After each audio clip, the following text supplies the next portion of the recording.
C'est rien de nouveau. De nombreuses études indiquent que si les gens changent leur alimentation, la planète s'en portera mieux. Sur le même sujet, il y a une nouvelle étude de l'Université de la Colombie-Britannique où des chercheurs se sont demandé qui dans le monde a l'empreinte carbone la plus importante liée à l'alimentation.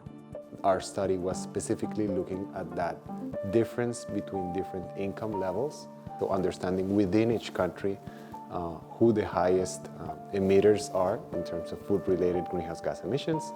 Ce qui ressort de cette étude, c'est que peu importe le pays, ce sont les personnes les plus riches qui émettent le plus d'émissions de gaz à effet de serre liées à l'alimentation. On vient mettre la loupe, pas seulement sur l'alimentation qui est un choix individuel ou culturel, mais aussi sur le fait que c'est intimement lié avec la justice sociale et les inégalités sociales.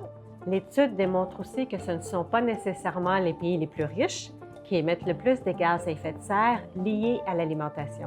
Par exemple, les 10 les plus riches du Brésil émettent plus de gaz à effet de serre liés à l'alimentation que le 10 des plus riches des États-Unis. Un autre point intéressant de l'étude, c'est que 44 de la population mondiale doit changer son alimentation pour que le réchauffement climatique ne dépasse pas le 2 degrés Celsius. And in Canada, that's about like 90% of people would have to change their diets. Et cette étude apporte aussi quelques pistes de solutions. Par exemple, manger du poulet ou du porc est mieux que de manger du bœuf, même si le bœuf est un produit local et biologique. Mais le mieux pour la planète reste toujours de manger plus de fruits, plus de légumes et plus de protéines végétales.